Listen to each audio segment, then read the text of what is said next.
মসজিদে নববীর খেজুর গাছের পালা যখন একটি সময় আল্লাহ তাআলা নবীজিকে দিলেন, সম্মানের চেয়ার, মিম্বর প্রদান করলেন, হুজুর আপনি এই মিম্বরে দাঁড়িয়ে, এই মিম্বরে আরোহণ করে আপনি গোটা জাতির উদ্দেশ্যে দ্বীনের কথা বলবেন, তখন খেজুর গাছের পালা কান্না আরম্ভ করলেন। সুবহানাল্লাহ বলবেন না? আজকে সেই নবীকে আমরা চিনি না। বাতাস চিনে, আগুন চিনে, পানি চিনে, কিন্তু আমরা চিনতে পারি নাই। হ্যাঁ, এটাই তো বাস্তবতা, এটাই তো বাস্তবতা।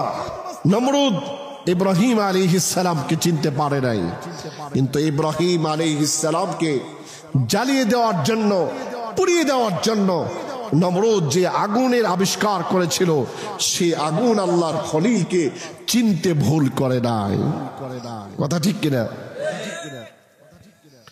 ফিরাউন মুসা আলাইহিস সালামকে চিনে নাই, কিন্তু সেই জামানার আকাশ বাতাস মুসা আলাইহিস সালামকে চিনতে ভুল করে নাই। আল্লাহ তাআলার রহমে নীল নদও তাকে চিনতে পেরেছেন, যার জন্য নীল নদ তাকে গ্রাস করতে পারে নাই, তার একটি পশমকেও বাঁকা করতে পারে নাই, বাঁকা করার দুঃসাহস করে নাই, আর ফিরাউনকে ছেড়ে দেয় নাই। কথা ঠিক কিনা?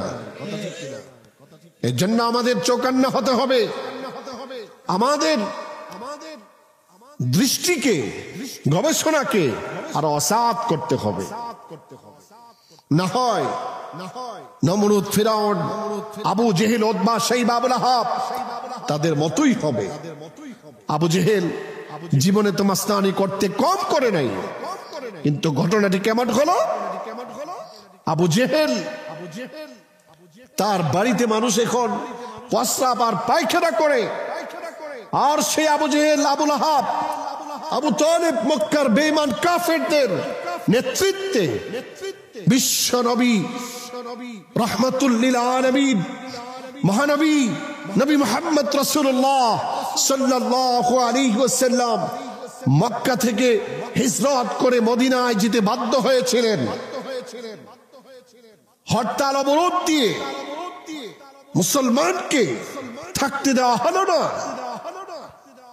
কিন্তু সেই নবীজি তিনার যে বাড়িকে পরিত্যাগ করে জন্মভূমির দিকে তাকিয়ে তাকিয়ে কেঁদে কেঁদে জন্মভূমি পরিত্যাগ করে মদিনায় সারাটা জীবন কাটালেন, সেই মদিনা থেকেও আল্লাহ তাআলা নবীজির উপর এমন রহমত করেছেন, এমন দয়া করেছেন।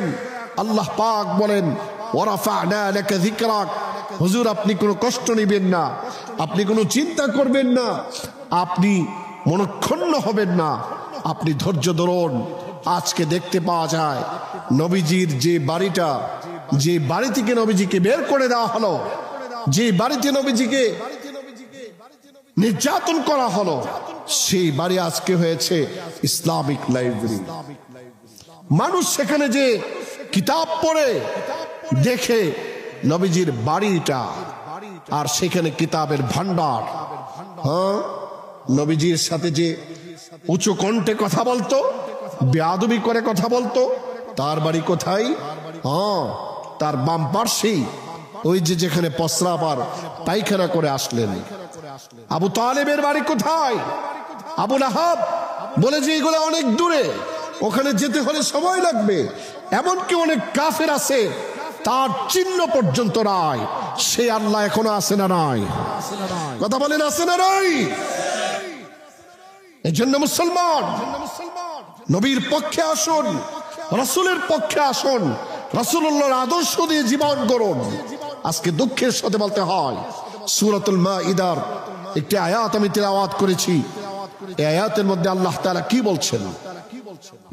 لَتَجِدَنَّ أَشَدَّ النَّاسِ عَدَاوَةً لِلَّذِينَ آمَنُوا الْيَهُودَ وَالَّذِينَ أَشْرَكُوا। ঈমানদারের জন্য সবচেয়ে তীব্রতর উগ্র শত্রু হিসেবে মানুষ যাদেরকে পেয়ে যাবে তারা কারা? তারা হচ্ছে ইহুদি এবং খ্রিস্টান। ইহুদি এবং খ্রিস্টান। ওয়ালা তাজিদান্না আকরাবাহুম মাওয়াদ্দাতান লিল্লাযীনা আমানু আল্লাযীনা ক্বালু ইন্না নাসারা যালিকা বিআন্না মিনহুম قسيسين ورهبانا وأنهم لا يستكبرون। ইহুদি এবং খ্রিস্টান আধুনিকতার লোভ দেখিয়ে আমাদেরকে আজকে অধপতনে নিয়ে যাচ্ছে, কিন্তু আমাদের খোঁজও নাই, খবরও নেই। আজকে বর্তমান পৃথিবীতে মানুষ বিচলিত হচ্ছে, বিভ্রান্তির মধ্যে পড়ছে। এর একমাত্র কারণ হচ্ছে ইহুদি এবং খ্রিস্টানদের চক্রান্ত। বর্তমান পৃথিবীর মুসলমান এতটা বুঝতে পারে নাই। ইহুদি এবং খ্রিস্টানদের চক্রান্ত আমরা বুঝতে পারি নাই, কারণ তাদের চক্রান্তের নমুনা হচ্ছে বন্ধুত্ব আকারে, বন্ধুত্ব সুলভ চক্রান্ত,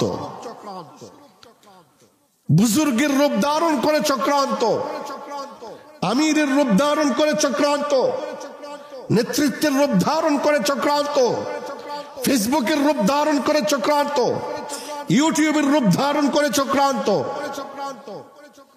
পহেলা বৈশাখের রূপ ধারণ করে চক্রান্ত, জন্মদিবসের রূপ ধারণ করে চক্রান্ত, মৃত্যু দিবসের রূপ ধারণ করে চক্রান্ত, মিনিস্ট্রির রূপ ধারণ করে চক্রান্ত, ইত্যাদি ইত্যাদি আরো কত কিছু।